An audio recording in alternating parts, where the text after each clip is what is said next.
Hello and welcome to Cleveland Skateboarding Storytellers. I am your host, Christian Savitak, and today's guest is Eric Becker. What's up, All Eric? right, baby.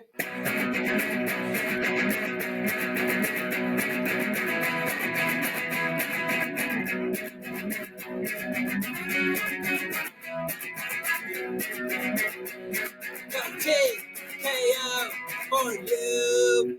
What you gonna do? What's up, Christian? Hey, man. Nice to see you, Eric. Nice to see you too, dude. You get some today? I actually did. I went to that's why I'm a little late doing this because I was at the skate park and I had a hard time shutting it off. So, I kind of figured. Where'd you go? yeah, Hudson Park. Oh, cool. Yeah, and it was You know where I packed. went. It was packed. I know where you went. You went to My that local. pit. You went to that. Did you go to that No, pit? no, no, The no, pit no, in the no. ground? No. I went to my local. You go My to North, local duck pond. is it North Olmsted? Yeah, Dude, I love that park. I do too. It's Oddly, right down the street. what's so funny too is that's like one of those parks that when I bring it up to anybody, everyone's always like, "No, like we're not going there." Except I do have a few friends that like we dig it, right? It's just so weird or whatever. But oddly enough, I've run into you twice at that park. Dude, You know that's what I my mean? jam, man. Yeah, which is surprising because I mean it's awesome, but I mean you're known for skating that pit of a bowl at Yeah, Cleveland Park. You know what I mean? yeah. But it's rad. Skate it all, bro. You know the Yeah, deal. I do know the deal. Yeah. Dang, man. Well, Well, cool. Thanks for having me on, man. yeah, no, I'm super excited about this, man. Um, all right, everybody out there. So many of you may know who Eric is. Some of you may not. Some of you younger skaters out there or people that haven't even started skating yet don't know. But I want to read before we jump into this. I want to read back when I was still writing stories on the Cleveland Skateboarding Instagram. I did a story on you, Eric, which I'm sure you remember. When did I do that? That was While ago. October 13th, 2021. Hold on, I have to put my glasses on. This might be a good little, just a quick dive. So the people that don't know you, Too, yeah, bro. I know. Yep. I know, man. The dying eyes. I always tell everybody, I'm like, it's a slow death. When people when they either want to make a remark about like having to wear the glasses or the hairline disappearing, I always say it's a slow death. All right, here's what I wrote back then. Eric Becker, born 1972. That means you're what, 50? Yeah, I'll be 53 in July, so 52 Dang. right now.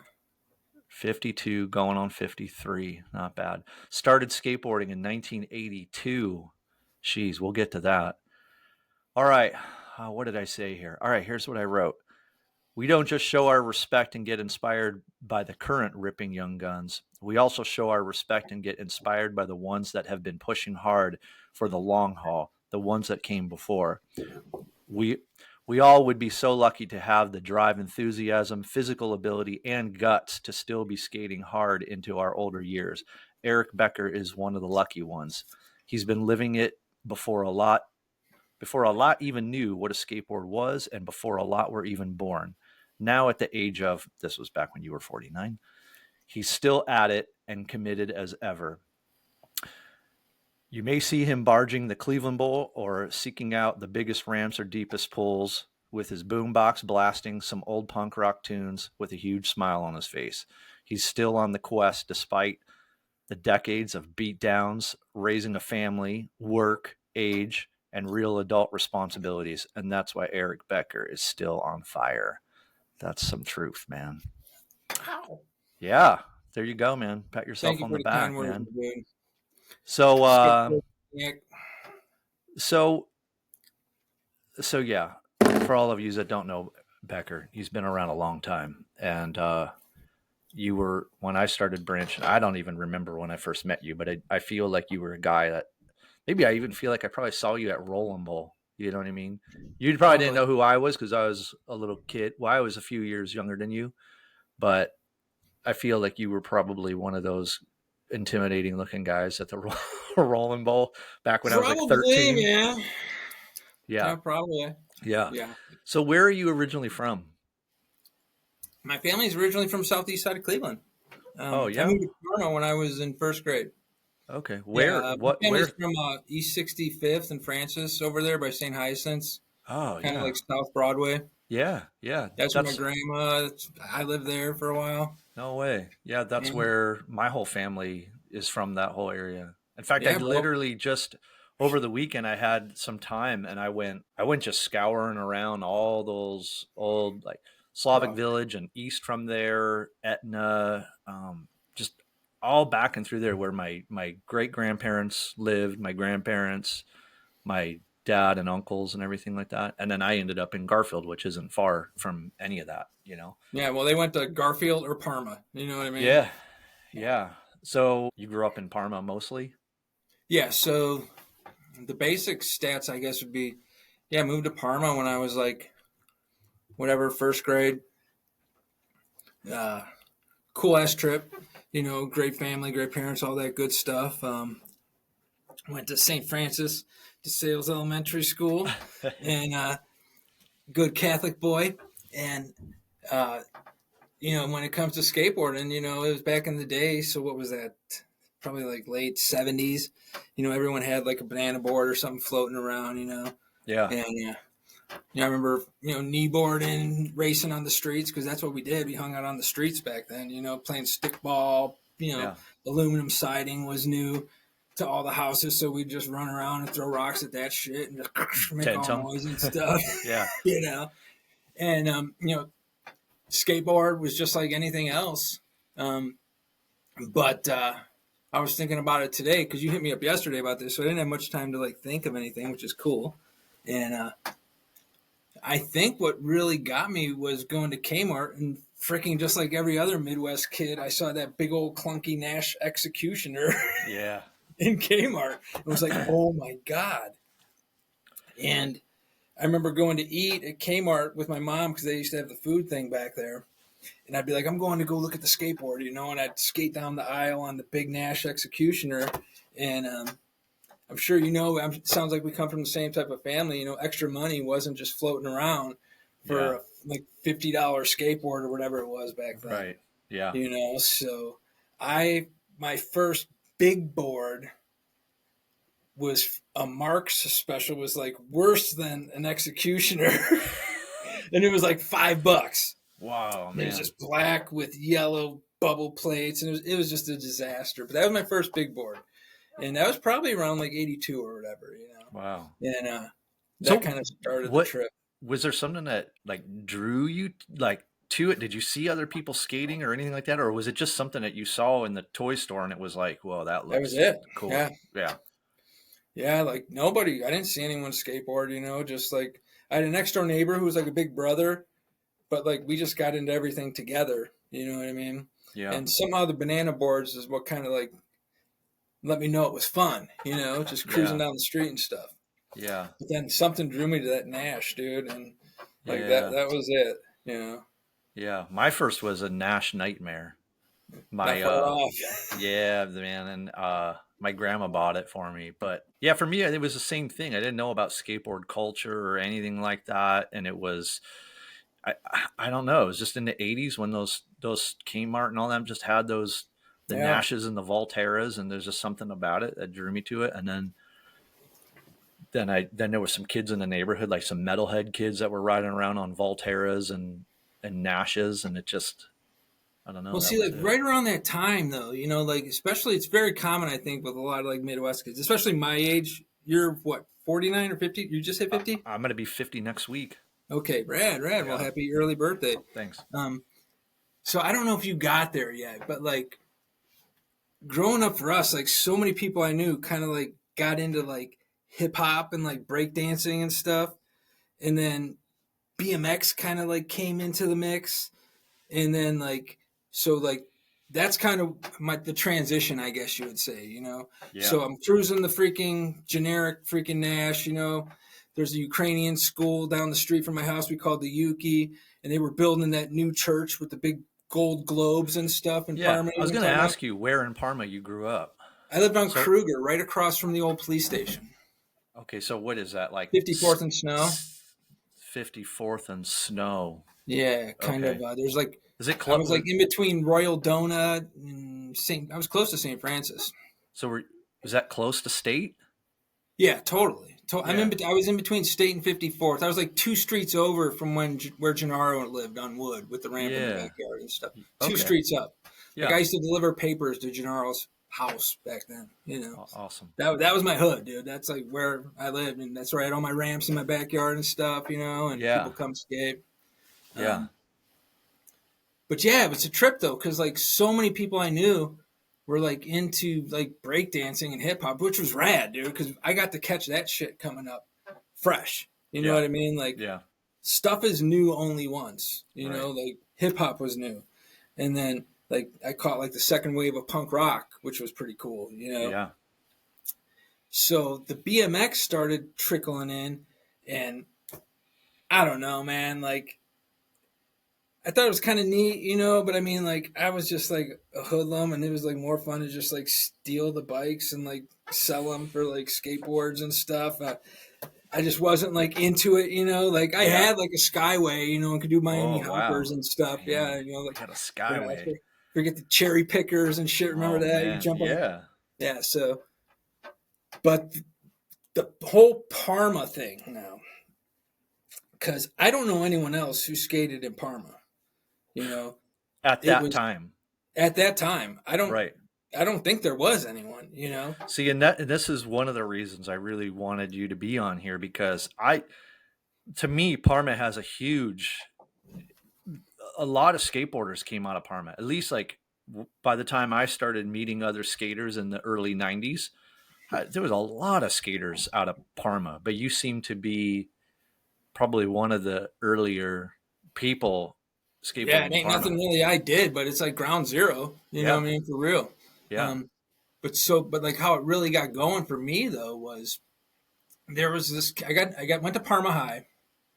Was in like 9th grade, and there was this kid that I met more through like breakdancing and graffiti. His name was Steve Kasner. I don't know if you ever heard of him. He became like a world famous artist and stuff like that. Yeah, I've heard the name. He was a couple years older than me, and like he caught me in the hallway, and he's like, "Hey, dude," I forget what he called me, some freaking breakdance name. I forgot what it was, but he was like, "Hey, Rockmaster," like, "Hey, Rockmaster," like he'd always try to be cool.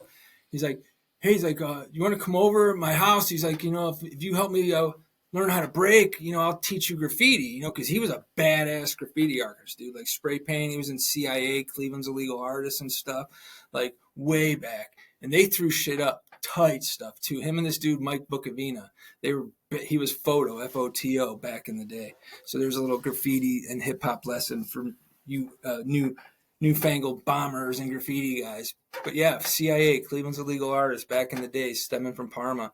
And so I hung out with Steve, and like we just clicked. He was like into like cool shit, new stuff, music, and we started getting into BMX stuff. And so I'd look in the BMX Plus mags, and that's where I first saw real skateboarding. You know what I mean? Yeah, like me too. The ads in the back, yeah. Yeah. And we're like, oh shit.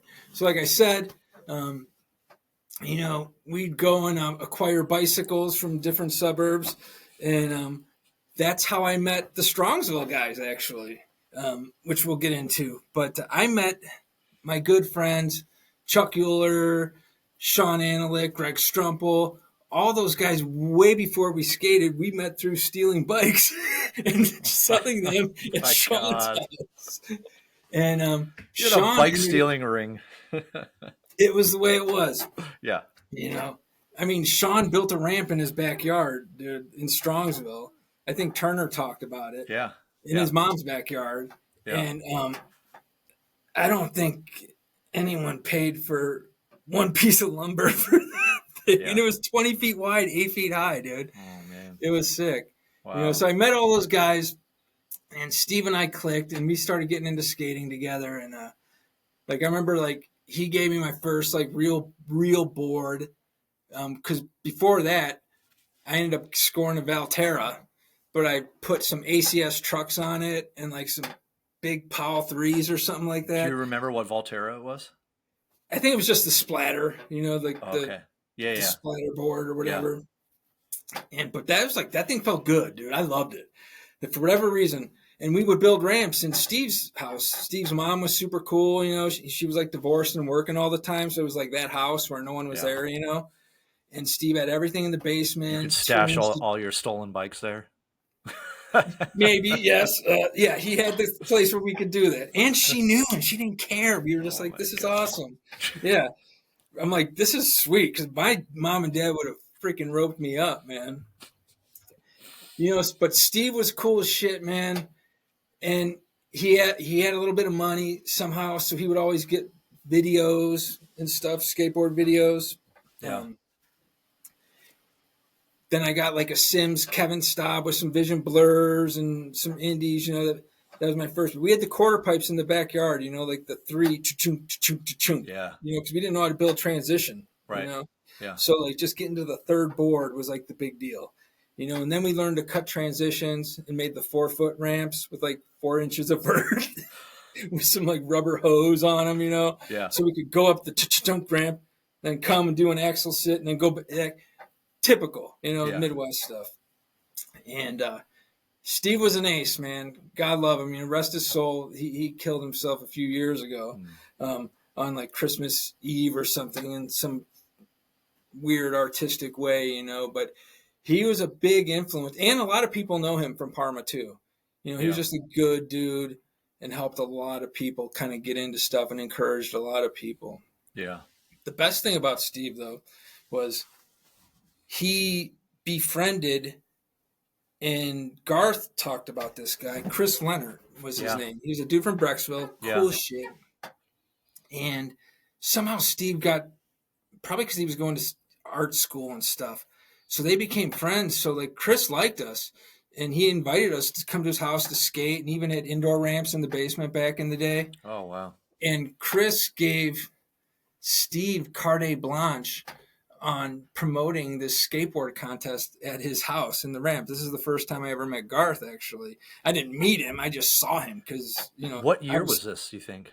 I was probably like 16, so it was probably like 1987 or even earlier maybe. Yeah. So right around there, I was still like really new, and Chris had that ramp. It was like 9 foot high, 12 foot wide. And Steve made this flyer, drew it out. It was like hibachi barbecue skate jam thing. He sent it to all the magazines, and they started sending us all this stuff. So you can imagine, we're like, okay, so the Santa Cruz Bullet Board is going to go up for first place, but we're going to keep this freaking Jeff Kendall, Yeah. And so we scored so many stickers and all this stuff, It wasn't my idea. I was just there going along with it. But we had the ramp jam. It was killer. And I got to see how the older guys did it, Yeah. Probably the first time I saw like Beer Check and Richie and Garth and all those guys, Yeah. It was cool. Yeah. So that's what I was thinking about is, and I think I told you this before. You always rolled with the older guys, the West Side guys. And I always assumed you were another older Berea guy. I thought I don't know. You were always with those guys. I thought you were like this guy that had to have been, 8 years older than me from Berea or Strongsville or something like that. But you're only like a few years older than me, right? But you just somehow you started a lot earlier than me, but you were those guys like the first, those were the guys you just started to roll with at a young age? No. So this was the deal, man. Like, so at Parma, hung out with Steve, we were skating. He was older, so he ended up kind of like turning into a puss and went to art school. Not that art school's for pussies, but we just went our separate ways, kind of. Still remained friends. But I became friends, really good friends, with this kid, John Caruso and Jason Lina. And like those became my dudes that I skated with in like 10th grade and like probably like 10th grade and maybe going into 11th. Like we were like bros, you know what I mean? Yeah. Those were the guys Turner was talking about that we would skate all day. I mean, literally like my buddy Jason lived right over by, we used to call them the banks by Jason's house, over by Brook Park and Broadview, over where the Burger King is over there and stuff, over by the Hinckley Industrial Parkway banks. I don't know what you guys call them or whatever. Wait, are we talking about the shaft docks? Probably, yeah. People You got call the, them you got the globe. downhill and there's docks everywhere. And Yeah. So we yeah, always call it shaft docks. A lot of people know it as, they call it globe. That industrial yes, park, that's that's it. off of Shaft Road. Yes, that's Yes. it. So Yeah. we call them the banks by Jason's house Okay. because, dude, at the time, 480 wasn't built right there. It wasn't finished yet. So we would hang out Oh, at wow. Jason's house, cut over past Burger King, get all hyped up on syrupy pop, go down to 480, skate the dividers and the freeway, then pop up, and then go skate there. They were just building that, dude. Wow. So like we got there, they had the road that goes down, and like the first bank building was the really sick one with the half pipe loading dock with the rail and everything, and then there was like the three little. That was the first one they built. And it was like our gem, dude, because like, God, this is crazy, man. You're like the anytime first people to skate that spot. oh, totally, 100%, Wow. dude. We were skating in the buildings as they were building them when it would rain and stuff, because like it was a different day and age. It wasn't like super security and stuff, Yeah. So it'd be raining, and we'd go and skate inside, and the place where they had the half pipe banks, the really good ones, they used to stock huge PVC pipe in the storage area. And like I said, different day and age. I mean, we had a contest there, dude. We would take PVC, like 1 foot PVC, and like put it across that little freaking planter thing in the middle and like board slide across it and stuff. Oh, man. And yeah, like the Canton guys, that was like, I never told them where it was, but if I wanted to get a ride home from Cleveland, I'd be like, hey, give me a ride home and we'll hit the banks. But yeah, dude, that was the gem for us, man. Wow, that's so cool. I've never heard stories like that. So speaking to anybody out there that's watching or listening to this, people will either know it as the Shaft Docks or they call it Globe. It's that road that comes off of Shaft Road in Brooklyn Heights, pretty much. Yeah. You know what I mean?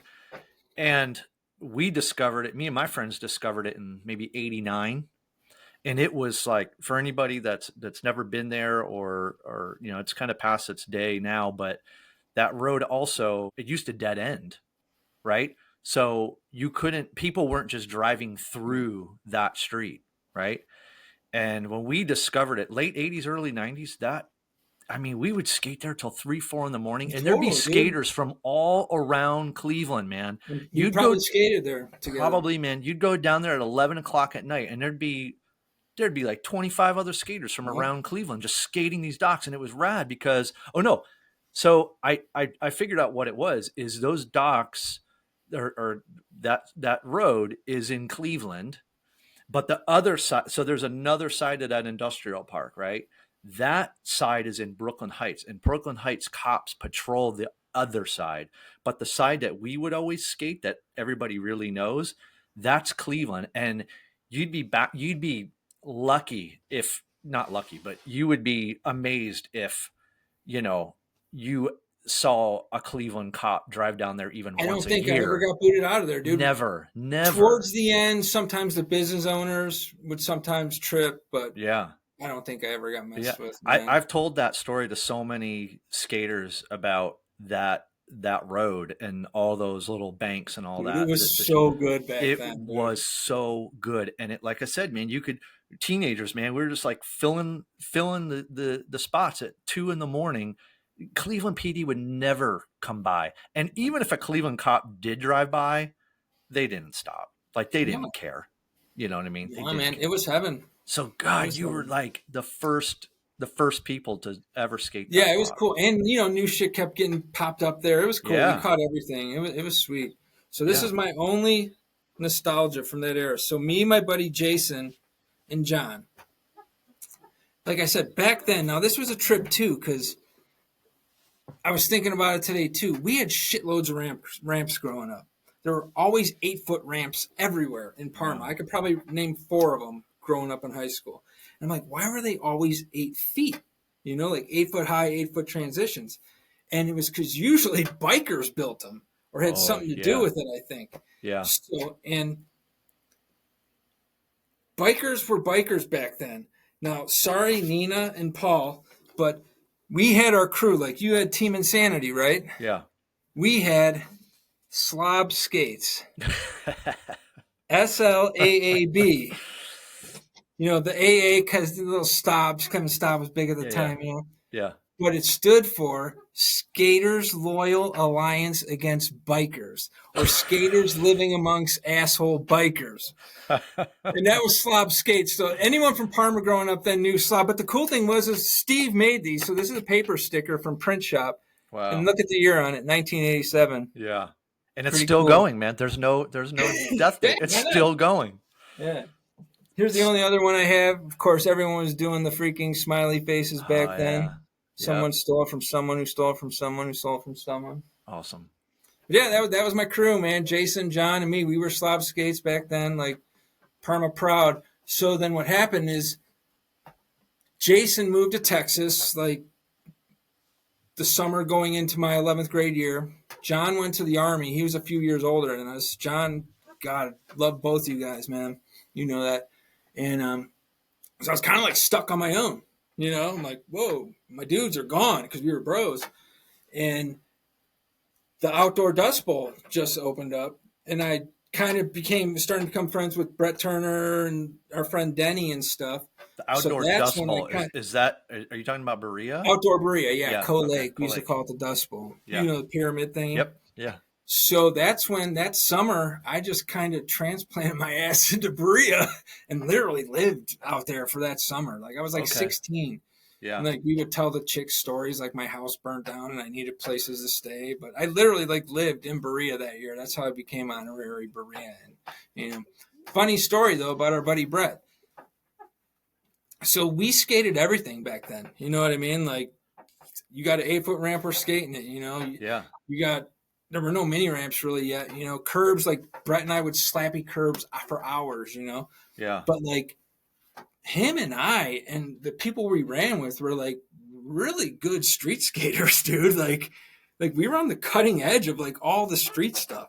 Yeah. Like I remember, like I think I cut school to go somewhere like Oberlin because Powell was going out there. They had the mini ramp deal that expanded, so it might have been like 88 or 87, and we saw Valley there for the first time, and he was doing no complies and shifties and shit. We're like, oh my God, we never saw him, Yeah. And so we learned that shit quick, like, and we were like cutting edge, dude. Like anything that new was coming out with the street, we were on it, handrails and shit, like you're looking at the first guy to do National City Bank. Ortiz will try to dispute it, but I know for a fact I got the day I did the 6 stair at National City. Wow. Silver rail. And burner too. We hit BP, the first, because you started at the Justice Center. Yes. You started across the Justice Center. Those were like the little training ones. Yeah. First one I did was in Parma on Ridge Road. The Justice Center one, that's the one you were talking about. Are you talking about those little three-stair silver ones? They were across the road from the Justice Center. Yep, on the corner, yep. On Lakeview and whatever road it is. Across from that big crazy library building or whatever. Yeah. So those were the trainer ones. Then you went to BP, and then I hit the National City, and that's where I pumped the brakes. Wow, man. That's so cool. So and Turner too, dude. He could street skate like a mother. Man, wow, he was good. Wow. I got the date right here. Oh my God. You're amazing. July 13th, 1988. Get out, man. And the reason I know that though is because there was a circle jerk show at Peabody's, the one in the flats. Yes, yeah. And Jules and I couldn't sneak into it. So finally we just threw in the towel. We tried a couple times, it wasn't happening. We're like, let's go street skate. So Brian Jules and I were cruising around downtown. And somehow I ended up there, and I'm like, second try. Wow. Which ones? The 3 stairs, or the National City Bank. I don't know what they call it now. That's right, where you did that crazy big gap thingamajig. Yes. Yeah, the brown gold ones. So I think it was 6 stairs. Silver. And the stairs, like they kind of go at an angle. Yeah. Maybe they were silver. So they start at like 6, and I think they Yep. go to 8 or something. Yes. Yeah. Yeah. Yeah, that one. Yeah. All right. Let me put this in the context for all the younger people out there. So what Brett's talking about, these are some Eric, pretty, don't do sorry, that. you got Brett in my head, man. What Becker's talking about is, first off, the 3-stair handrail we're talking about used to be on, there's a hotel there now. It's like a Hilton or something. I don't know. It's on Lakeside, right across the street from the Justice Center. There used to be a building there with these great little 3-stair silver handrails, which that's the first time I was downtown skating 89 or 90. And we saw some guy, I can't remember his name, but we ended up talking to him. He was from Atlanta and he was visiting Cleveland and he was skating around. We were down there like 10 o'clock at night, 14-year-old kid. You know, we're little kids down there at 10 o'clock at night. Right. And we see this dude just come out of nowhere and ollie and rail slid that 3-stair and our minds were blown. Like I'd never seen that in front of my face before. So there was that. Then, Eric's talking about the BP rails. That's the building in Public Square. That's like the one that's it's really fat and wide, right by the Soldier Sailors Monument. Those are fun. With the little kink. Gold, yeah. So most skaters, you might know that they're the little gold handrails with a kink on it. Yeah. And that's not easy, man. That's not easy to hit like through that kink. Well, I was board sliding them. I wasn't grinding them. No, so. still like this wasn't tough. And you're talking 1988. So, and then, what he's talking about, the National City, I believe that building. So I don't know what it's called now. It might be PNC, but that's the building on Euclid and 9th with the 2 silver rails going down the stairs. There's the 6-stair and then there's the 8 or 9. And then most people will do tricks off the end stairs. So just for all you younger skaters out there that are a little lost on what we're talking about. I got to give one other kid props though. Ortiz showed me a picture. Justin Ortiz. Yes. We've spent many hours on the road and we've had some conversations about our past because we used to skate against each other in contests and stuff like that. Awesome. And, so Justin brought this Polaroid, and it was a bail shot, Justin. I know it was too. And there was a date on the back, and it was like August. So, like, regardless, it's hands down, and Jules can verify. But also at the time, there was this kid who was there was one other dude that I knew that was busting rails out back then, and it was a kid, Brent Kozlowski. He was one of the Bay kids. Quiet as shit. Skated so good and cool. I think he rode for H Street for a quick minute. Wait a minute. So Vince Franz told me about, and I think if we're talking about the same person, I actually was in touch with this guy. I think Vince put me in touch with him. Is this the dude? He was a kid and he moved here from somewhere else, but did he only live here for a little bit? And he rode for somebody and he got like a pro model on like Small Room or some real kind of obscure I don't know. company, but he only lived in Bay Village. He lived in Bay Village, and he only and just bear with me. I'm a little foggy on my memory. I think Vince knows it more, but and I texted with this guy or I talked with him, but he only lived in Cleveland or Bay Village like a year or 2, and then he moved away. So he only did a short for a couple of years, but that's all I know. I think it's the same. I think it's the same guy.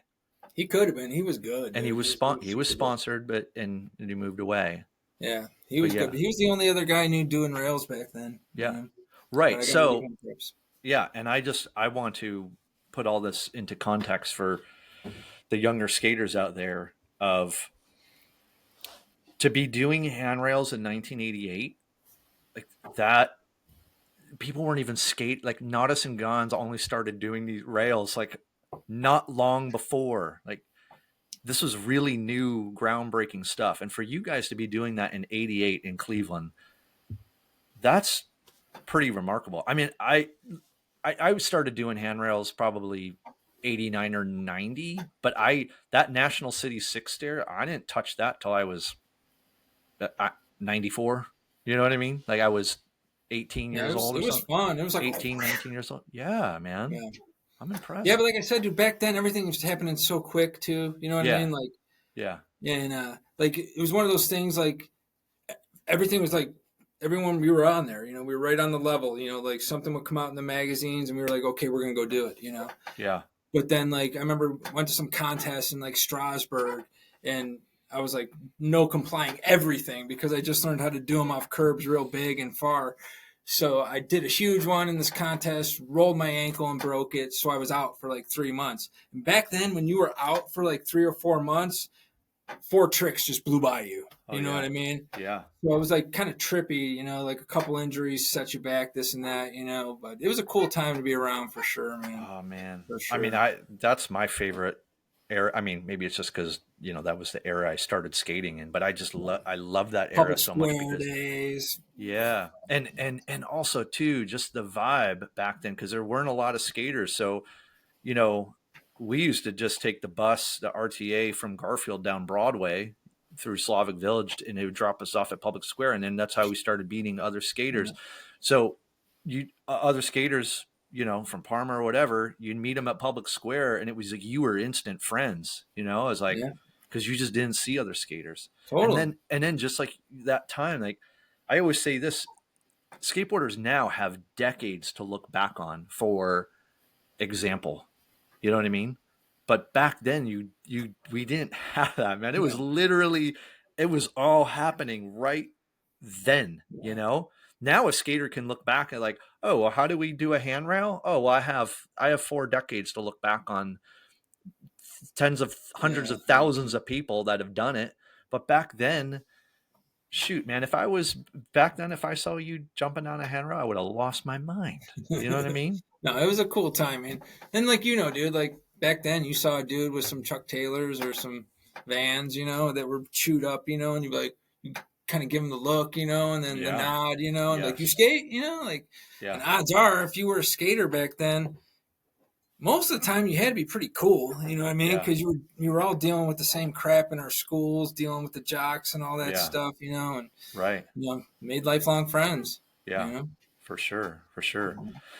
Wow. So, man, I didn't know that about you, man. See, I just always saw you skating big transition. You know what I mean?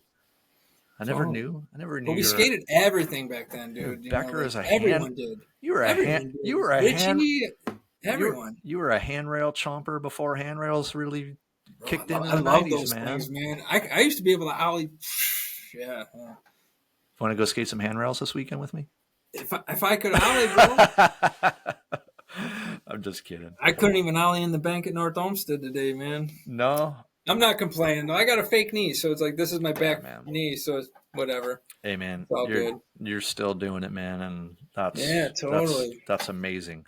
So, all right, but you definitely started, like you started telling me about how you started meeting all those West Side guys, Richie and Becker and Jules.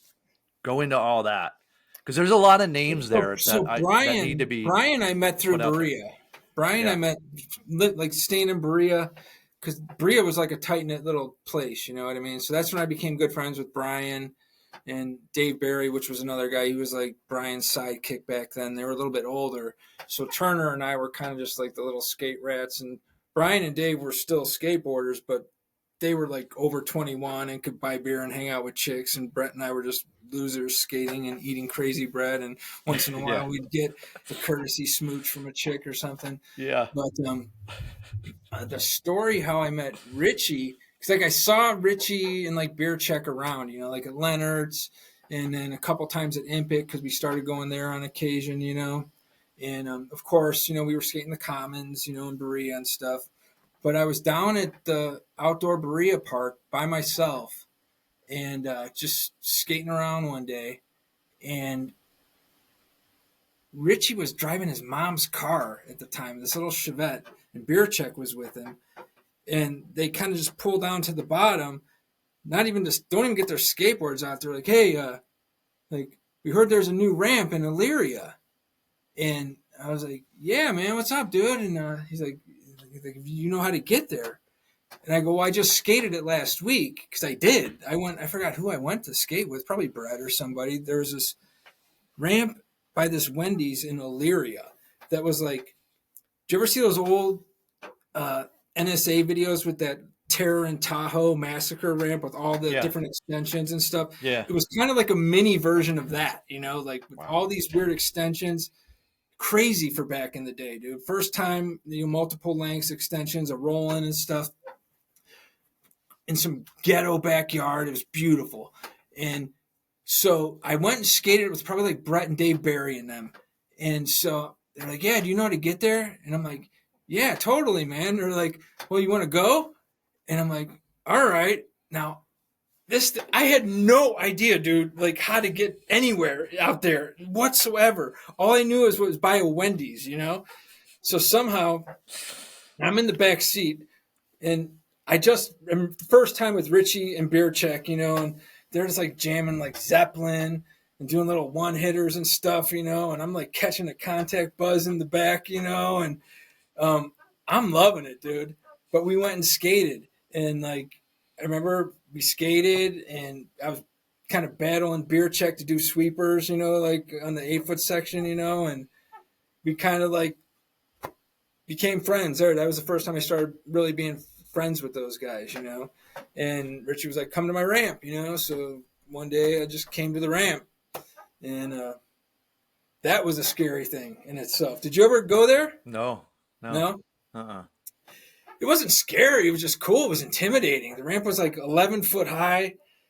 It like the one side basically had a hip that was over vert because it was just an old, built by guys who aren't like master carpenters, Yeah. One side just PVC, just splinters everywhere, and oh god, it was heaven. It was heaven. Oh my God. See, that's one thing I'm noticing, like such a difference of, talking about all these ramps you had access to. Because where I grew up in Garfield, we had some launch ramps, and we had one guy that built like a 4-foot quarter, but we didn't have any ramps. That's why we went out to the Rolling Bowl. We'd go to the Rolling Bowl because it was ramps, but we were pretty young, 13, 14, and we didn't hardly even knew how to skate them. Dude, people were building ramps in the woods on property that nobody owned, like in Parma. Literally, like you ask people about the ramp in the woods in Parma, Yeah. Joe Prizell was this crazy gnarly biker dude. God. Joe? Yeah. Yes. So yeah. Whoa. Joe Prizell had an 8-foot ramp that we would skate. When I was 17 years old, I used to skate with him all the time for like a year. It was so scary to watch him skate. Oh I'd my much rather God. watch him ride a bike. I haven't heard that name in so long. I can't believe I can't even believe that name just came up. Joe. So the first car I ever bought, I graduated high school in 1993. The first car I ever bought, I bought his mom's old Plymouth Renault K car. I bought it off of her, and the first time I ever drove it, me and him and an old girlfriend of mine, we drove to California. Loaded it up with our stuff. I just graduated high school, loaded it up, and we drove to San Diego and didn't know how to live on our own, and we blew all of our money. And Joe was not afraid, bro. He would get it, dude. He would get it. I know. And he ended up flying back, and I drove back, and then I think I've run into him a few times over the years, maybe back in Chenga days, and he was riding a bike again. But I remember him telling me he used to be a biker, but then when I hung out with him, he was a skater. Wow. Yeah, I always thought he was mostly a biker. 1992. Wow. I mean, we skated all the time, man. We'd go down the Sun Sports. He drove. Cool. I didn't drive, so he'd pick me up, and we'd drive everywhere. Yeah, wow, small that's world. So wild that you just mentioned that name. Yeah, guys were building ramps all over the place. See, for us, it was you either had to get a ride out to Rolling Bowl. There was someone that had a mini ramp in the woods out in Twinsburg. I don't know if you ever went out there, skated a mini ramp out there. And then we became friends, and I'm still good friends with Eric Cosilla. He lived on Shaft Road, and he had that mini ramp in his backyard. He dug out the side of the hill. Yeah. Yeah. And it was kind of tilted a little bit. Yeah. If you flew off the one side, you'd go off. Yeah, we skated that with like me, you, and Brandon and Jesse and all those guys. That was right around when you had your ramp. a little bit at My ex, Audrey's, right? my girlfriend, yeah, Yeah, she had that yeah. ramp in her backyard. That was a fun little ramp with the extension and stuff.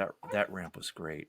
Yeah. Eric Cusia, I still keep in touch with him all the time. He lives in Charlotte, but the first time we went down to the Shaft Docks, we met skaters there, and they told us, they're like, "Hey, there's a kid up on Shaft Road that's building a ramp in his backyard right now." So we just drove over there, just got out, walked into the backyard, and Eric was back there shoveling out the side of his hill The down to the thing's pipe, gnarly, down to bro. like You the lost your kitchen board sink on pipe. there. Yeah, man. And I got video footage of that ramp. I Oh, used to spend a cool, lot of time skating there. But yeah, it's wild to hear how many ramps you had back then. Because Yeah, they for were us, all. And the great thing was, is half of them we just would barge, and that's how you would meet people. yeah, totally. Like literally, like I remember that's how we went to Rocky's ramp in Kent. Me and Rocky had a vert ramp. Myself, Yeah. Chuck Euler, and I think Strumpel and Sean just showed up there with a boombox. Hey, Started skating. what about this is a ramp I skated. I had a cousin that skated in Aurora, and a few times when I slept over his house, there was probably about a 7-foot half pipe in a backyard in Aurora. Do you ever Huh. remember a ramp out there? It's not ringing a bell. There were a few that were like 7 that I just don't remember where they were because I wasn't really logistically tuned in, you know what I mean, where we were going, you know, a lot of times. Sometimes people are like, yeah, let's go check this ramp, you know. Yeah. It was cool though, dude. Can you imagine nowadays, you know, you just kind of go in your backyard and some dudes are skating. Yeah. That's how it was, man. If there was a ramp, you just walked into the backyard. Totally. Fully walk in the backyard and be like, yeah, that's cool. This is what we're supposed to be doing. Yeah, totally. That's just the way it went, man. Well, I skate and you have a ramp, so this is how it's supposed to be. Oh God, yeah, there were Wow, tons man. of those. Wow. All right. Yeah, so that was around the Rolling Bowl time and stuff. So I was there for all that stuff, which was pretty cool. Yeah. Let me show. I want to for all of you out there that are watching, because I think some people can listen to the podcast, and then there's the YouTube thing. So if you're watching this, let me pull up I want to show people some photos. I think we have something of you here at Rolling Bowl, don't we? This is Rolling Bowl, isn't it? Where are we? Oh yeah, that's the Rolling Bowl vert ramp. Yeah. Jeez, oh Pete, man. That thing was gnarly. Yeah, I remember as a kid going up to that on the deck and looking over the edge, and just my stomach just dropped, man. Is this that side was super crazy to drop into because like where's this? There's a rafter right in your face. Yeah, that was the first ramp at Berea. First little 6-footer in the back. Oh yeah, was that the one with the parking blocks? No, that was actually a half pipe there. Oh, okay. And then there was a 4-foot next to it that had pull coping on one side, and then they had those killer quarter pipes up to the stage. I know those had parking blocks on them. Yeah. Those were super fun. Where was this? That was in Brunswick, dude. Freaking epic, dude. Pat Tulis, one of the most epic dudes, kind of like you, had a ramp in his girlfriend's yard. Yeah. He had one in his girlfriend's yard, a vert ramp, dude, like a 24-foot wide vert ramp that was like Better Homes and Gardens stained in this beautiful Brunswick backyard. And then he broke up with her and he built that ramp in some straight edge dude's backyard. And there was a spine ramp next to it and stuff like that. Yeah, I don't know if you know any of the Brunswick cats, but you know they were kind of all into there. Hey, here's another ramp I just thought of that maybe some older skateboarders in Cleveland might know of.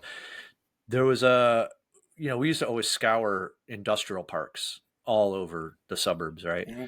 There's an industrial park in Walton Hills, near Bedford Reservation. It's called Hub Park, and then this is probably 1990.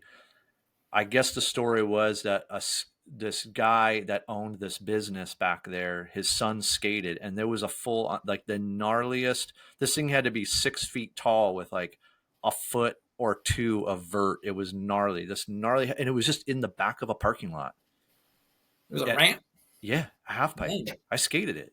Oh shit, I never heard of it. It was super gnarly, but yeah, it was this Hub Park. Like, I think if you take, it's off of Alexander Road in Walton Hills, which I believe maybe Pleasant Valley, if you're coming from the west side, turns into Alexander. down in Walton Hills, and there's this little, Not too familiar. yeah, there's some banks and stuff back there, but there was a half pipe just sitting in the parking lot. We'd roll up there at 9 at night and put the That's headlights how it on and just was. skate this, Yeah. Anyways, Dude, I thought, first time I went to California, dude, I landed in Westminster, and right in the apartment complex over by Target and stuff off Beach Boulevard, there was an 8 foot high, 8 foot wide, like a U pipe, half pipe in this apartment complex, just sitting there, just random. I'm like, oh, okay. wow. Hey, where was this? That was whatchamacallit, Chengatu. Oh, that's Yeah, it's Chingatu. like the back wall of the original half pipe Oh, mini right. ramp. Where's this? Sign Bowl, dude. That was that might have been Westminster actually. That was probably like 90. It was my first trip to California. Dude, Like when that's a good everyone photo did the right there. transplant deal. That's There's sick. Pusshead there in the back. He broke his ankle, so he's just whimpering back there. But That's Pusshead right there. yeah. That's Yeah. so awesome, man.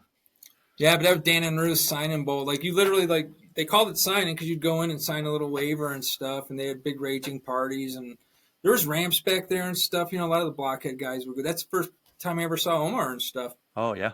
skating back Wow. there. Here, for everybody in Cleveland that knows that beast of a bull at that Cleveland park that I just do not touch. Look at that. Look at that. You're one of the few, man, that take that thing on, huh? Yeah, Was that your I'm way more comfortable in there than really? most places. Was that your bright idea to make that thing? what No, it dude, is? that was the youngsters, man. Oh my gosh. Yeah. Do people? I've seen some people do some airs, but are there any? Is there anybody around town that like really can crank airs out of that thing? Like No, over not 3 feet. really. I mean, I've boosted it like a 2 footer here and there backside. You know, like there's Yeah. some dudes that'll kind of fly a little 2 foot super ollie front side grabber. You know, but Yeah. believe it or not, like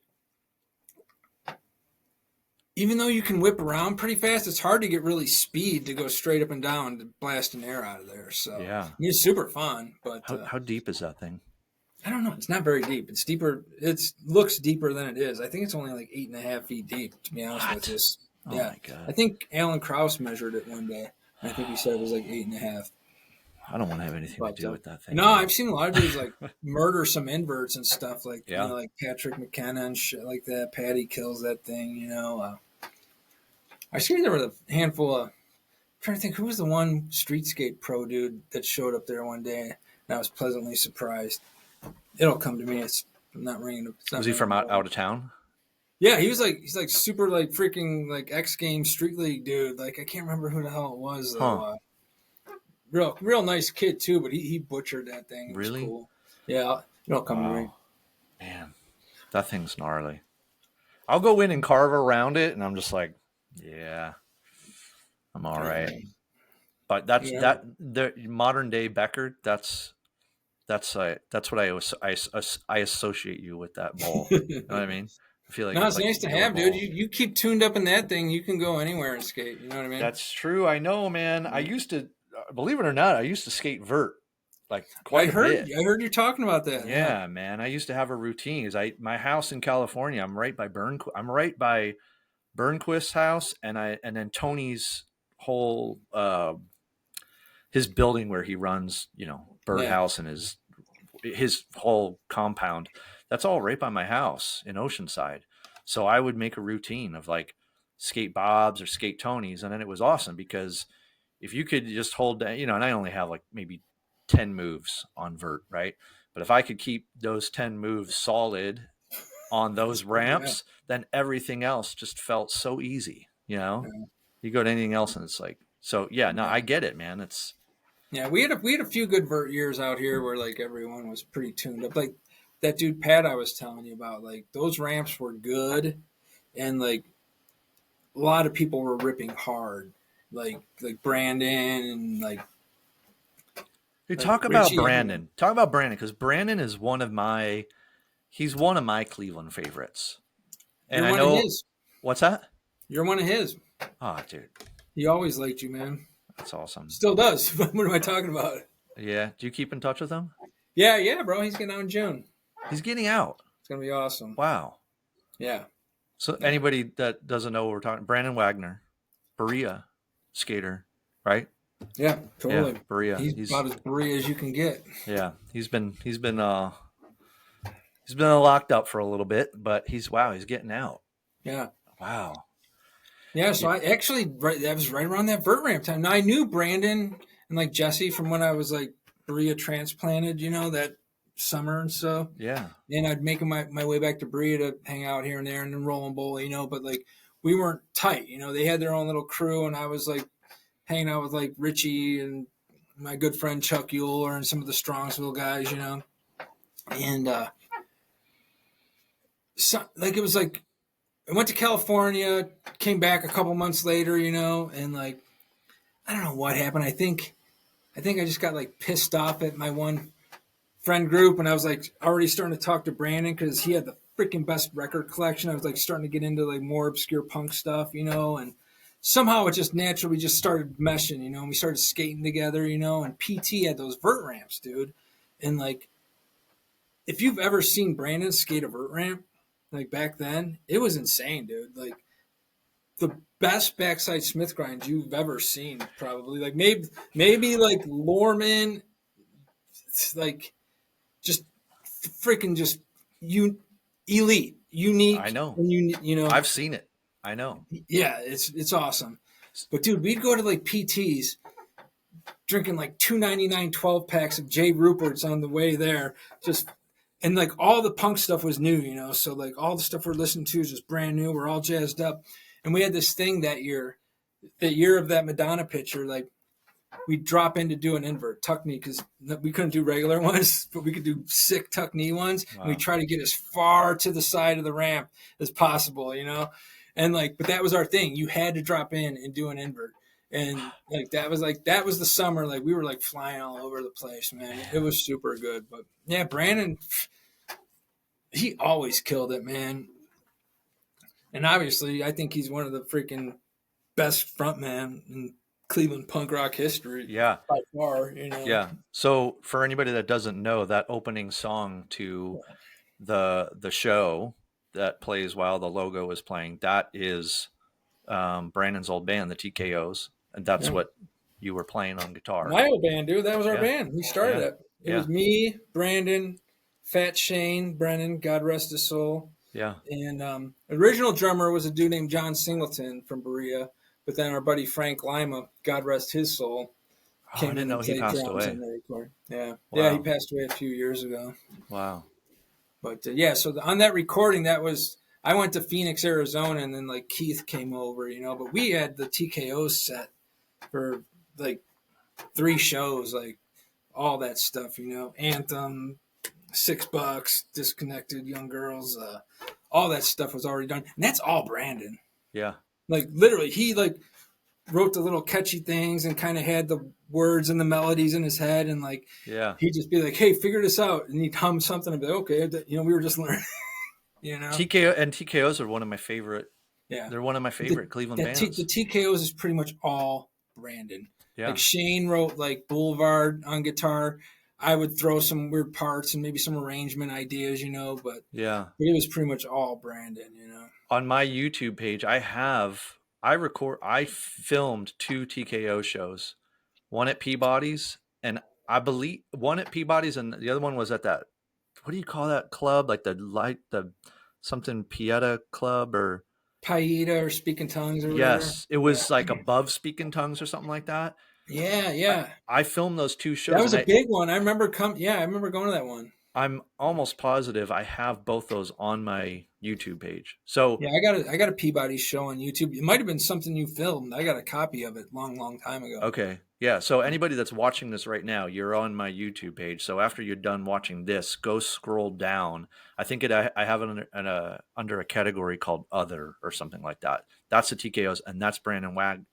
Dude, Brandon's gonna kill it, dude. He just took a long break and he didn't beat up his body, so yeah, he's gonna be like all fresh. Yeah, I know people have heard me talk about Brandon before, but I first remember seeing Brandon when I was like 13, 14 skating roll and bowl. And, you know, he was one of the guys I just, as a little kid, I'd stand there and just watch. He was so good. He had the coolest style. He just looked so good on a skateboard, but I wasn't friends with him back then. I didn't become friends with Brandon until like 94. Yeah, So right. 94, you know, I'm older, everyone's a little bit older. And then I became friends with Brandon, and that's kind of when probably met you somewhere in that Yeah, like when we started skating those ramps out by you and stuff. yeah. And then Riot 101, he started Yeah. that with Paytosh, and Yeah. that whole thing started. But I remember Brandon, I started skating with Brandon a lot, and I was just so psyched because he was a guy I remember from being a kid. I was like, oh, dude, this dude's so He could awesome. street skate like a mofo too. He Dude, could he's frontside board slide hell yeah. anything. He's He so could have good. backside board slide for shit, but he could frontside board slide. And I think I believe, if I'm correct, at that time around 94, 95, I think he was telling me that he hadn't really been skating all that much back then. Oh yeah. Those years, everyone But was kind of yeah, but I was determined to like drag him out. Like I'd always go pick him up. Let's go. And he took me to some mini ramps, but that's also the time when Lorraine built the big concrete Pollock, half pipe, right? Pollack Park. Pollock. Some people call it Slayer. That thing, and to me, never That thing skating. was so good when it was brand new, dude. Oh man, it was. So I came good. back from Arizona and that was like freshly built. And I was like, yeah, this thing's rad. And quite honestly, man, that was the first time, because I grew up with a lot of people from the southeast side of Cleveland, and we were all just skating street, right? I didn't really have a lot of really direct examples of people that could really skate vert, like really do it. Yeah. And then me and Brandon would go out to Lorraine to skate that new concrete half pipe. And I was terrified, man. I was like 19 years old and at 20, something like that. And I'm just like, oh my God, this thing's so crazy. And when you want to talk about the Smith grinds, that's when I first saw it. Brandon would rip backside Smiths across that. And I just was, seeing it in live. Was fast back then. Yeah. Yeah. Oh, he ruled that thing, man. Yeah, we skated that thing a bunch back then, man. Yeah. So, so that was that time period, that 94, 95, TKOs were going, Riot 101 was going. But yeah, and then I feel like that's where I met you. I remember always seeing you at Riot 101. Oh yeah, man. That Riot was rad, dude. That was like an epic time. Like, and that's where you gave me the nickname, the Skateboard Maniac. Yeah, dude, you're like the first person I ever met that like had to sponsor me tape and shit like that. We're like, man, this guy's in it to win it, man. For real, he's a Skateboard Maniac, man. God, I remember. I think it's because maybe I've told this story too, but I remember going down to Riot, because Riot 101 was just across the street from Schneider's Bike Shop, right? But I'd go down there and to try to find someone, see if Brandon wanted to go skate, just see if someone wanted to go skate. Yeah. Jesse would be down there hanging out. You know, I'd skate with him. But I remember, I think it was probably like a cold ass winter night, and I show up down there, you know, and most people were probably just raging in the basement anyways, doing other things, you know. And I show up and I'm like, who wants to go skate? I'm going downtown right now to skate. It's like 25 degrees out or whatever. And everyone's just looking at me like, what is wrong? Like, what's wrong with you, man? And that's when you were like, you're going skating right now? Something like, he's a Skateboard Maniac. Yeah, I vaguely remember. I think it happened a couple times. Well, there was I'd always be popping up down there trying to get somebody to go skating. That was an epic building, though, man. Shows in the basement. Then everyone lived upstairs. That was a whole other world up there, you know. Yeah, that was an epic time, you know. The funny thing though is like I know like you know like that was like the time a lot of people I know, just my age group, you know, a handful of us started getting into partying and stuff like that, you know, like going down a shitty road, you know. But the funny thing is, even though we were screwed up and our priorities were just blown away, we would still skate, you know, whenever. It was never like, oh, we'd quit, you know. Right. Like, dude, I remember like getting out of like a halfway house one time, you know, and Richie came to pick me up. Jason Tatro built that metal vert ramp in Brook Park, you know. And I didn't skate for months because I was in this halfway house, after getting out of jail and stuff. And I was like all nervous, and here I am. So I'm going to do something to take the edge off. So I'm at like this vert ramp under the influence, but like that's just like what we did. We never stopped skating. You know what I mean? Like even though it declined and lost its priority, I would say. Yeah. I don't know anyone that really like just quit back then. Yeah. I mean? Yeah. It was always there. And it was a weird time too, especially for the guys. I saw it happening with the guys that were older than me. That when skateboarding, the popsicle shape started coming in, and wheels were getting small, and it wasn't like it is now, where a skateboarder that's now could go into a skate shop and find something that fits what they want to ride. Back then, it was like, and even me, man, I liked change, but I was always like a punk rock, skateboarder type kid. And I dove into wearing baggy clothes, for like the baggy pants and all that, for, I don't know, maybe like 6 months, as like Plan B came I want to see out. some pictures of that. I have pictures, man. I'll post them. I didn't know that. Oh yeah, man. We're gonna have to end this podcast. Yeah, there was a period. Yeah, in like 92, when Plan B came out with that first video, the questionable video, and everything was just like, they're wearing big pants and the wheels are tiny and they're skating. I was going to say, were you able to do the small wheels or no? Yeah, I still have them. I still got them, man. But yeah, and I remember like just kind of like, okay, I guess this is where it was going. And me and my friends bought some stupid size pants and all that. And it only lasted for maybe 6 months. And I just remember just feeling like, God, this does not feel right, man. Like this is just. I woke up one day and I felt less than. Oh man, it was just so weird. But you're just kind of feeling like, I don't know. I guess this is where it was going. But yeah, going into a skate shop, it was like you couldn't find boards that, bigger boards. Boards were getting small and wheels were getting small. No, I remember that. And they sucked too. Not to mention that, like now, like boards and wheels are good, but wheels started getting small, and they were like, you'd buy a set of wheels and they would just flat spot in 10 minutes, and you're like, wow, I just dropped $30. And it's a good thing I was distracted during those years. It was, man. It was rough. I mean, don't get me wrong. Like I had a lot of fun. Like there was a lot of cool stuff. I'm sure, dude. I'm sure. But yeah, no, I felt like there was a lot of people that it was rough during those years of like, well, where do I even go to buy a cool skateboard now? Where do I even go to buy like a big set of wheels? Yeah. I was stoked, man. Good old Ken Schneider. God love him. Like I got my shit together and sobered up in 2001. And it was the end of 2001. I just like kind of took a year out of everything and just like ducked out and just like focused on getting my head right and everything, and didn't really go out much or anything. And I was running around with my good buddy Chuck Euler. So Chuck and I were just kind of running around doing the right thing. And one day we were just driving down Lorraine, and he's like, yeah, let's go say hi to Ken, because he was good friends with Ken. And so I was like sober like 14 months, and we go into Ken's, and you know what they say, man, you go in the barber shop, you're going to get a haircut.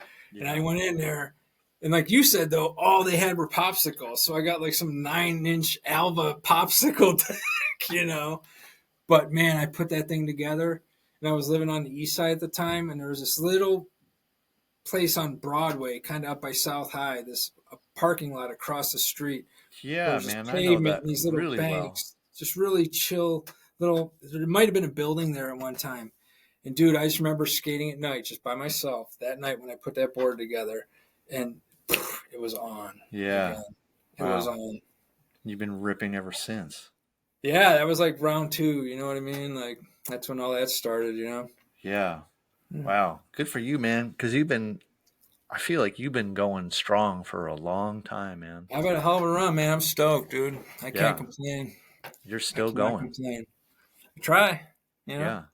Well, you're going to be 53, right? Yeah, I'll be 53. Wow. Are you feeling good? Yeah, you know how it goes. You get older, you got some back issues, this and that. So it's like, I had to like learn how to kind of like take the foot off the gas sometimes, and just kind of listen to my body a little better. And I'm learning. I spent a lot of time injured the past 4 years, but that happens. I got a new knee 6 years ago, so that's cool. Yeah. That helps. What do you do? What do you do? Do you do anything besides skating to kind of keep things good? I'm on my pedal bike right now. Are you serious? I literally am. I'm sitting on my pedal bike. Yeah. Oh, this is my little recumbent bike, but I don't know, whatever. I do some stretching. I started doing that foundation training stuff. Like, oh yeah, you sent me that. That video you sent me. That's huge, dude. Just some stretching and stuff. I haven't done it. I haven't done it. I mean, I have to. It's like one of those things. It's either I don't do that stuff. If I don't do it, I won't be able to do stuff I love, like skateboarding or surfing or whatever, Yeah. And I want to do it until I can. You just reminded me. I know this is a skateboarding podcast, but you just reminded me of what a maniac you are about. You're one of those. You're one of the maniacs that surf Lake Erie. No, just Polish. Just Polish. Oh man, it's out there for you too. Oh my god. Yeah, for anybody that knows what we're talking about, those guys you see out there surfing Lake Erie in the middle of snowstorms, it's this guy, Becker. Now, I prefer Southern California, but I'll deal with the lakes while I'm here.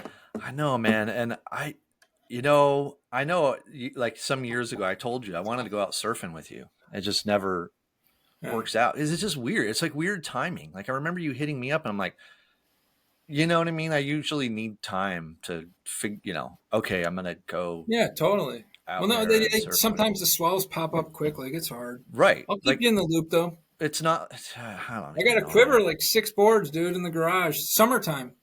We get killer like sunset swell that comes. See, I didn't know you went out in the summer. I was always this winter stuff, and I'm like, man, you know what? I just don't know if I have it in me to do that. No, we get a lot of little fun little like knee high, waist high days in the summer. Oh, I like that. See, that's just what's different. I mean, I'm not a big surfer, but out in California, I'll surf with my buddies. But it's just so much easier because in California, I live closer to the coast, and you could plan it like. And I just surf little waves, so it's easy to be like, yeah, you want to go surf tomorrow, yeah, and plan it out. But it seems like Lake Erie is more of like a last minute thing or something like. Oh yeah, she can be a little, what? Yeah. So you're still getting out there and. Yeah, stoked. So getting ready for a California trip here soon, end of April. Gennaro and I heading out shooting our regulars, so hopefully catch some of them freaking. Those fire pools. Yeah, there's probably going to be a bunch. Where do you usually go when you go out there? All over. We'll usually fly in and we literally have no plan. A lot of times we won't even talk to anyone. We'll just like get off, get our car, and then just go from there.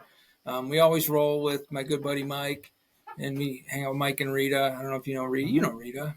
Yeah, I know Rita real well. So yeah, we hook up with them a lot and just kind of go with the flow. And they're in San Pedro now. So where's Rita originally from? I know Rita Strongsville. From like Kent. From where? No, Strongsville.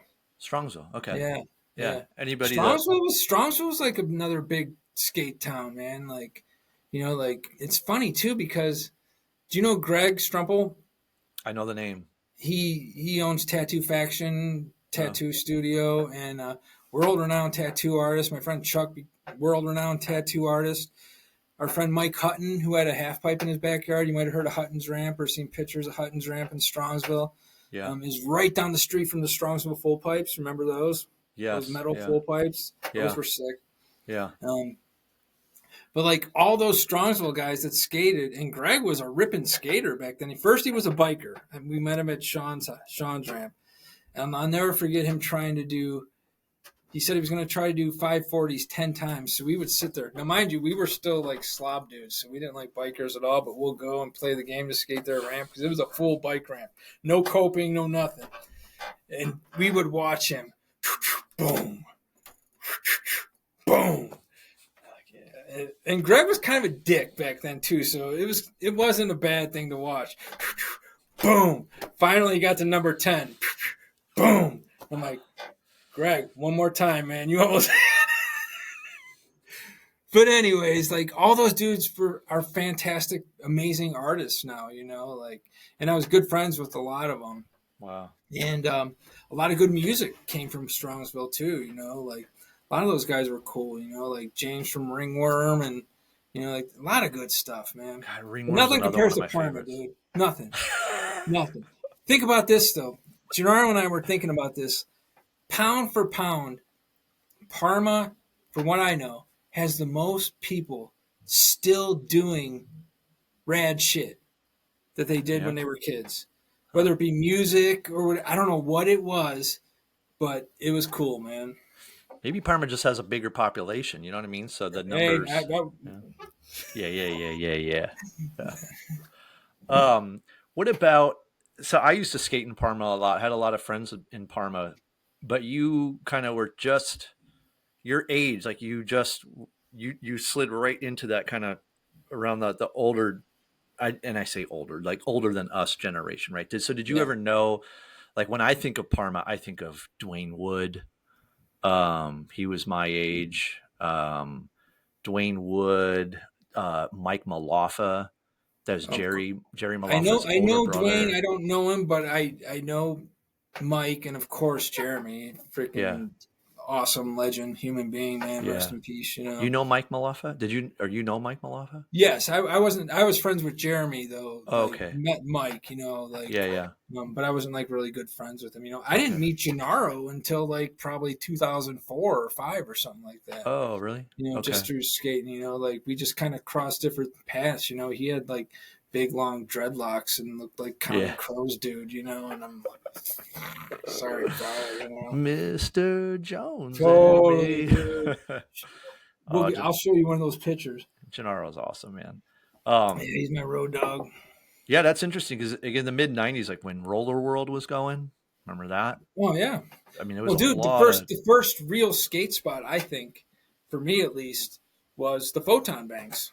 We used to call them Photon Banks because Roller World used to be a laser tag place. Oh, wait, the bank's right there. Are you Yeah, talking the about the corner banks? bank. Yeah, man. I remember pushing there from my mom and dad's house with freaking my hockey helmet, dude. Oh, it's so sick, I man. was such a nerd. Oh, man. But yeah, So dude, that was like the first skate spot that we would meet people at too, back then. so we heard about out in Garfield, we heard about those banks, and I went out there with Team Insanity. I remember this, man. It was like 1988, and those banks went all the way down, and then they turned in the back and they Yeah, wrapped around, and now they demoed half of it. Like most of the yeah, bank is gone now. yeah. But I remember as a 13-year-old kid and going out with Team Insanity, and they were all older guys, and that was one of the first times I remember just we were reading all the graffiti because all the other everybody had a skate team and Yeah, everybody's teams were tagged on there like yeah, team whatever, team this, team yeah. that. So we tagged Team Insanity on those Hell banks. yeah, I remember Yeah, seeing the tags. yeah. And wow, that's so sick. Yeah, I Yeah, forgot about those I banks. loved that place all through the times I lived here while it was still the same. Yeah. And then You, and then it got to the point where we could go down that really steep part, that really the roll in on the side, because yeah. the side bank, and it was like, I don't know, whatever, 10, 11 feet tall, and you just Yeah. So for everybody else out there, what we're talking about is anybody out there ever skated Roller World? That was the indoor hockey rink slash skate park in the 90s, early 2000s. I had the blue floor. That was what, like Tiedemann, like Brook Park and Tiedemann, yeah, something. Brook Park and Tiedemann or Yeah, Hauserman, Tiedemann, whatever, right. same thing. So that at I the end of skated that there a parking few lot. times. I remember the mini ramp and stuff. I remember eating shit on the ice rink Yeah, just because it was slippery at the everybody time. did. And then you turned blue. Everybody Yeah, did. It was like yeah, ice. But yeah, what we're talking about is that at the end of that parking lot was this massive steep bank that went all the way down the lot and then it turned and the back made a 90-degree turn, went down in the back. That was a sick spot. And then I remember being 14 years old and my dad drove me and my buddy PJ Kuzminski out there and just dropped us off. He's like, "This is where you want to go?" And we're like, "Yeah." Just all right, I'll yeah. be back. Like, what? Well, How long dude, do you want to be here? I don't know, 3-4 hours. I was gonna say we'd spend 3-4 hours there, just Yeah, hang out, take breaks, yeah. throw shit, My dad just dropped. tag stuff. I know my dad just drops off his 14-year-old son with his other friend. Like Yeah. we're from Garfield Heights, just dropped us off there, and we just skated all day. It was so sick.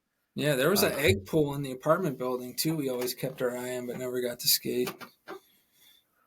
Oh man, we're talking skateboard history.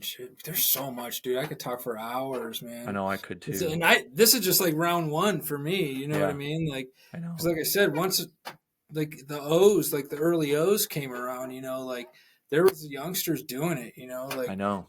our buddy, my little buddy Nick Bonfiglio, God rest his soul. He died of cancer at like 22 or something like that. But Oh that man. he was part of like little Mikey and Corey and those guys' crew, and like he was so full of freaking life, dude. He was like my favorite dude because like I was like go go go, and Yeah. anytime I call him, he'd be like let's go because they were building parks everywhere. He was the kid who found the castle pool or heard of the castle pool Oh, in Lorraine. yeah. That was like one of the few pools we've had out here, and Yeah. it was a hunk of crap, but we loved it, you know what I mean? Yeah. Because it was ours. Yeah. Um, and a lot of those kids have just stayed the course, man. They're killing it. Yeah. Yeah. It's weird. It's there's some. I mean, I think people like you, maybe myself, and then we have our immediate friends. It's not. It's I mean, now it's getting a little more common, but you remember back in the day, if someone was still skating, like these older guys, if they were still skating at 25, it was like, oh my God, Yeah, the guy's ancient. Like yeah. 25 is old. And there's Oh, some of dude. us that we've kept going, but now like these younger generations, the guys younger than us, um, man, it's like they're still holding such a high level. I mean, into their 30s. Yeah, totally. That's what I notice. It's What's crazy. weird though, like I don't know, maybe it was the break I took in the '90s that helped me out, but I know you collect boards. This is the only board that I've really collected and put up, and that's from the Castle Pool era because that was like you have. I'm sure everyone, as we get older, there was that year or two window where we were just on our prime. You know what I Yeah. mean? Like Yeah. everything was clicking. Yes. Like, and that's when the Castle Pool era was like, if I thought it could It happen. You happened. know what I mean? Like one of Yeah. those eras. And Yeah. and that was probably 37, 38, I think. I think people are peaking older a little bit. Yeah. They Muscle are. memory and stuff is just kind of, and plus the stuff people skate now is so butter. You know what I mean? It's like Yeah. easy. Well, and that's the other thing too is now, I mean, we grew up in a generation where first off, like everybody hated us. So it was just so gnarly skating anywhere. There were no skate parks. Yeah. I mean, there was, if something came, it came and went. Now it's younger generations just grow up with, it's like in the culture. Like I've talked to people before and they're like, yeah, I got into skating because of the Tony Hawk video game. Yeah, Like totally. and Totally. and there's just skate parks everywhere and there's the internet, so you just you could see everything by just moving your thumbs. It just appears. Instead we Yeah. used to have to go to the It's grocery store to different, find a but it magazine. is what it is. It's still skateboarding. You know what I Yeah, mean? I'm just absolutely. glad we got to experience it when we did, and in the Midwest or Ohio. I'm going to say Yeah. Cleveland 'cause I don't like saying Ohio, but I'm Yeah. from Cleveland. And I actually wanted to touch on that because when we were texting back and forth, you made a comment of, we're so lucky to have grown up skating here. Yes, I I want you believe to that. I believe that, and I want you to elaborate on that. One of the main reasons I feel that way is because we kind of created. I'll speak for myself. Skateboarding became what I wanted it to be. Like I would look in magazines, I would see something that looked cool or somebody that looked cool, and I'd be like, "Oh wow, that's pretty cool. I like that guy's style." In my head, you know what I mean? Like I like Yeah. the way that guy does that trick, and so I'd go do that. Now I didn't get a chance to meet these people, thank God, because Yeah. as we know, as we go through life, you get, especially if you get exposed to people, like you find out it's not what you thought it was. So in a weird way, one, I got to kind of create, or me and my buddies, we got to create what we wanted and what we thought skateboarding was and should be and was a fun way to be. You know, Obviously, I think we all appreciated it so much. I mean, like to this day, I was going to pick up something in Strongsville in the Parkway, from the online auction place, and I see this crusty old loading dock, and I'm still like pulling through, videoing it, because I'm gonna hit the freaking thing. You know what I mean? Like everything we got, we appreciated, and we trudged through winters, and like we just didn't have. I don't want to sound like a dick, but like since I've traveled a little more, like even when we were younger, we'd see guys and they'd come around to tour, and we'd be like one guy in particular, like he was supposed to be like the punkest guy, and his whole thing was just being punk, and he came to do a demo and stuff, and we're like, that guy's a pussy and he's kind of a dick, as a matter of fact, like so. I mean, now mind you, our crew was a little, as I've learned through the years, we were a little bit different, I guess, I mean, we were gnarly. That's the fact. I tell these young kids, like, You guys were. and it's funny because a lot of us are older now and like teetotalers, but so I'll share some stories, and they're like, really, Becker? I can't picture. I'm like, well, yeah.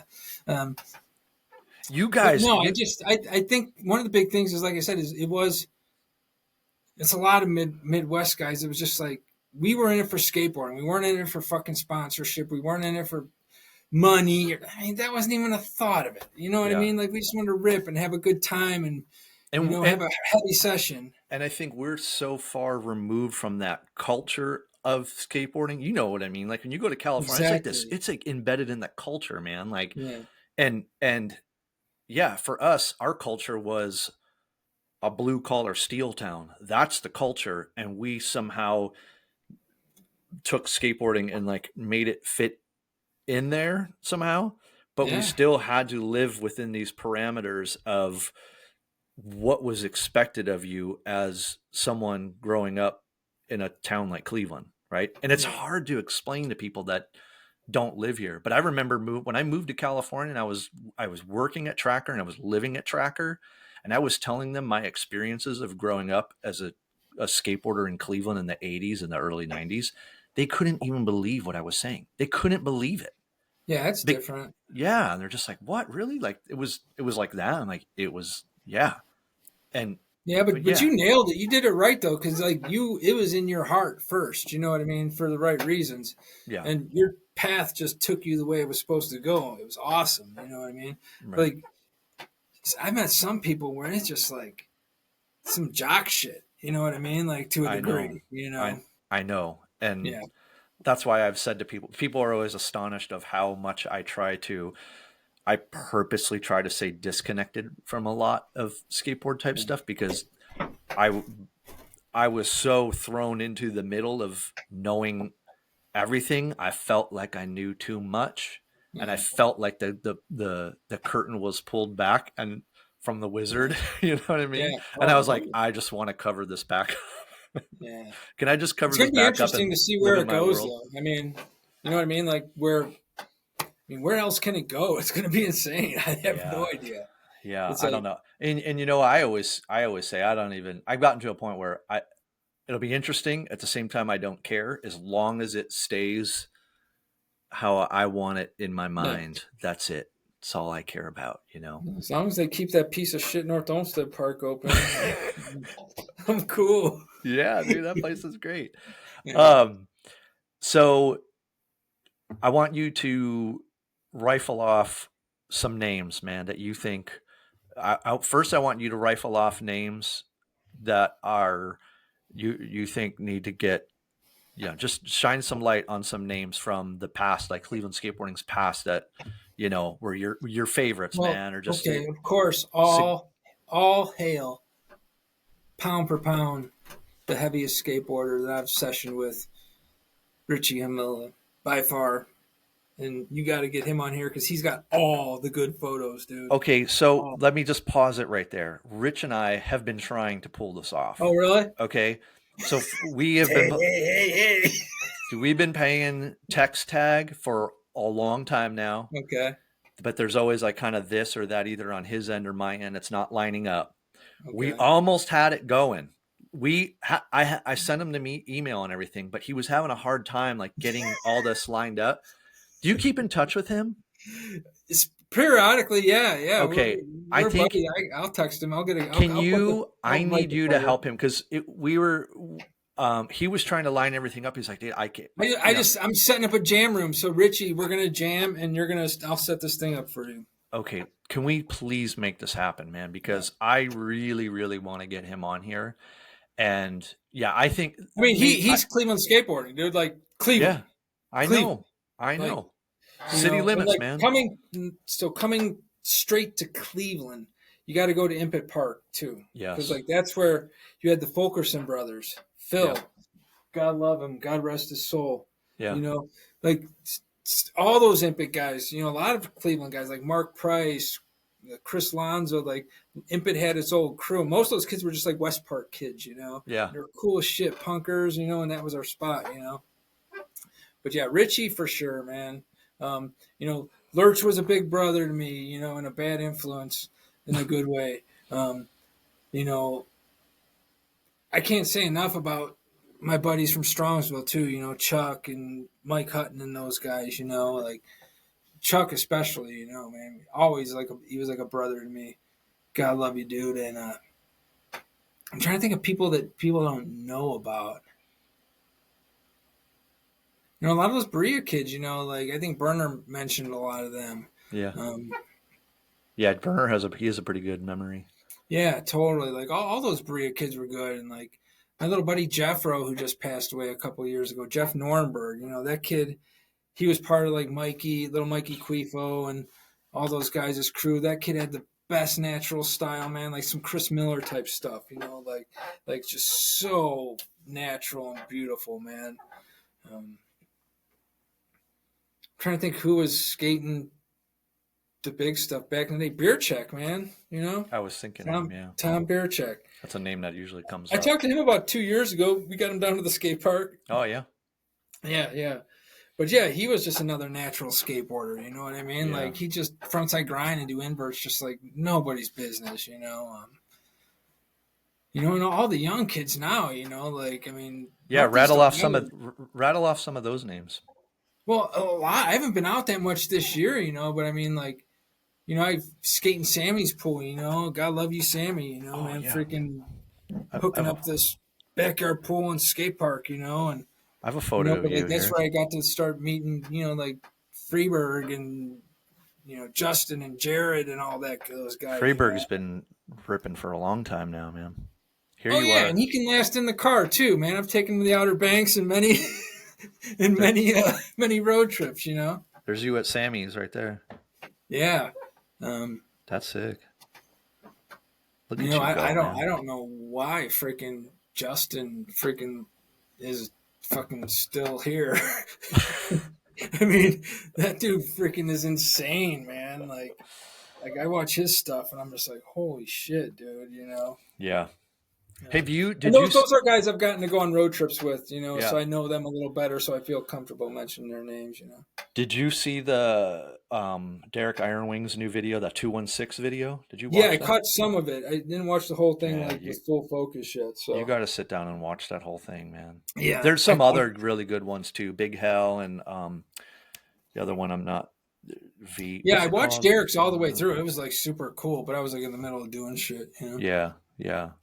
It's cool, man. I like how sometimes maybe a few decades ago there might have been a little bit of a disconnect, but I feel, well, I mean, I think one of that's kind of one of my goals is with this whole Cleveland skateboarding thing is kind of like bridging those gaps. You know what I mean? For not only for the young people or the people about to skate to see everything that kind of came before them, you know what I mean? Yeah. But the same thing about like, I get hit up by a lot of older guys that they didn't know that there's still like this strong scene of like these young skaters just still holding it down. It's going, dude. It's those really guys aren't good, playing man. games, like. Yeah, it's really good right now. Yeah, there's some really great skateboarders. Yeah, but we need to make the Richie thing happen because Richie's got the stuff I'm talking about. He's got the pictures of. You know what I mean? Like all the weird ramps and the spots and the pipes. Like I don't know how the hell. Like we would always if we were somewhere and someone had pictures, he taught me to take them, and now he's enjoying the fruits of his labor. Well, we might need your help, man, because we were this close. And then he was Cool. texting me. He's like, I can't figure this out. It's not linking to my computer or my phone or whatever. And then Yeah. we were I got to this give close. props to the Canton guys too. You know, Yeah. Whitmer and Hill, and some of the guys who aren't really around too much, like little skin and big skin, and Derek. Yeah, Derek Red. Those guys would come up during the like late 80s and 90s, and we kind of would stay at Richie's house, and then they'd give me rides back home and skate the Parma Banks, or stay at my mom and dad's house. Yeah. Those guys were kind of pretty pivotal because we all kind of like Whitmer would make me freaking mixtapes all the time and send them from Canton to my house. You know what I mean? Like, how cool That's is it with like awesome. killer punk stuff, So we kind of all got into punk rock stuff together, So it was like we were brothers in that regard, It was pretty cool. Yeah. So yeah, big props to them. They played a big part in kind of molding a lot of the Cleveland-esque Yeah, man. Canton stuff. Yeah. Chris Kraus. Going back to, and I talked about this subject with somebody before. I don't remember who it was, but I want to go back and just touch on what you were saying about your crew and generation of that tone you guys set in Cleveland skateboarding. Yeah, we were gnarly, man. Gnarly. And I want everybody to understand, like, because I've said this so many times that I've traveled around the world. I've seen all kinds of different skateboard scenes, man. But and yeah, there's a lot of other gnarly skateboard scenes, right? But Cleveland, and it was the tone that you guys set, right? I believe, and I have said this before, that I still see the ripple effect to this day. And I think it's because, Well, I'd like to see more, so some kids start skating with some style, so they don't look like they skip skateboard lesson classes, like for real, like skating like whopper floppers, freaking like for real. Learn to ride first before you're trying to do tricks and shit. I know. So make it look good. That's the thing, man. That is when I was a little bit younger than you guys, but I remember once I started at least seeing you guys at Rolling Bowl or whatever, it was like, oh wow, like so these are like the real deal, like older Cleveland guys. But it was like, I remember as a kid being screamed at for, I don't know who it was, but it was someone wearing probably a Gene Punker vest riding a Ricky Barnes board, you know what I mean? And it was like you'd get screamed at for not going frontside or doing something that looked ugly. Like you'd get yelled at for not, like, because a lot of people could do a lot of tricks, but back then it was like you had to look good. Now I'm not saying I ever looked good, but I'd get yelled at Rolling Bowl, or whatever. But no, I know what you mean. Yeah, and I think, and so much of it happened just naturally, dude. Like I mean, what's the word they use now? Steez. I don't think a lot of it was steez. It just kind of happened because it was a natural progression of learning how to ride first. Right.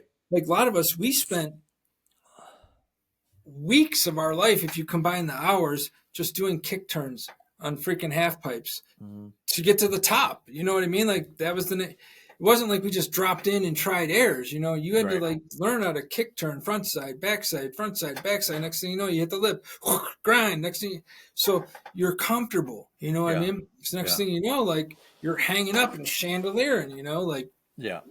Like you can tell if like a dude's trying to like, if it happens, it looks cool, Right. And I heard when you were like, I think you asked like Brett or somebody like where that came from, and yeah, I'm sure we all had influences, but I really don't know where it really came from, because like it's funny, there's people that got the whole shit going, you know what I mean?